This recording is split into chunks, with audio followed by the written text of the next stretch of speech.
भी लिया जाएगा, लेकिन नीरज जी को भी डिबेट में शामिल करना बेहद जरूरी है। नीरज जी देखिए, एक्चुअली ये जो संभल में ये क्या हुआ, जो तस्वीरें आपने भी देखी होंगी, आपको क्या लगता है किसकी गलती है, कौन लोग इसके पीछे जिम्मेदार हैं?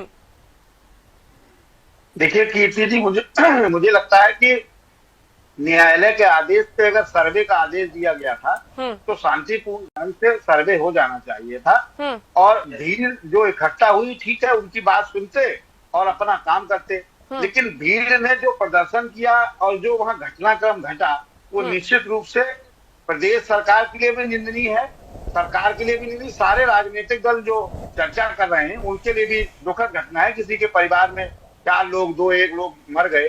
निश्चित प्रदर्शन, देखिए कीर्ति जी, एक उदाहरण हम देंगे। प्रदर्शन इलाहाबाद में बैठे 20,000 छात्र भी कर रहे थे, गाड़ियां नहीं जला रहे थे, पत्थरबाजी नहीं कर रहे थे, वो अपने हक की मांग कर रहे थे ना।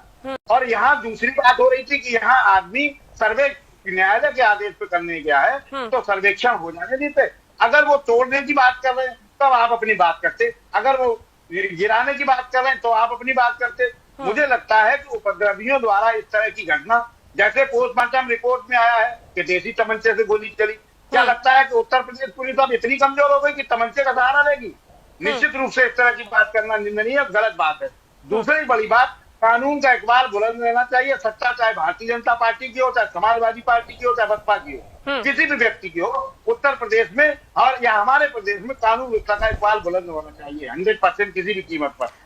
तीसरी जो बड़ी बात मैंने कही, प्रदर्शनकारी इलाहाबाद में भी थे लेकिन वो अपने हक की बात कर रहे थे, शांतिपूर्ण ढंग से बात कर रहे थे, इसीलिए जिला प्रशासन वहां गया।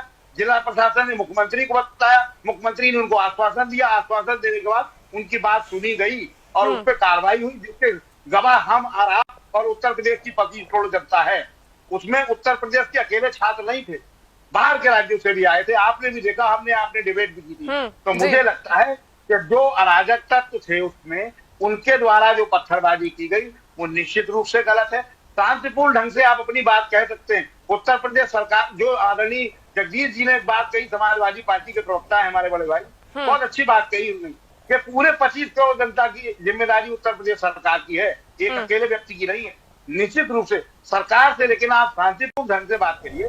सरकार से अपनी बात, सर्वेक्षण ही तो हो रहा था भाई, कोर्ट ने तो ये नहीं कह दिया था कि जाके तोड़ दीजिए, या सरकार ने कह, न्यायालय का आदेश था तो न्यायालय के आदेश तो सर्वेक्षण हो जाएंगे। और भी जगह हुआ है, बनारस में नहीं हुआ क्या, मथुरा में नहीं हुआ क्या, बहुत जगह हुआ है। लेकिन उसके बाद अगर कोई बात तोड़ने की होती तो विरोध प्रदर्शन करना उचित था। लेकिन मुझे लगता है कि माननीय न्यायालय जो सर्वोपरि है हिंदुस्तान में, उसके आदेश की अवहेलना करना निश्चित रूप से गलत है। एक दिन बिल्कुल नीरज जी।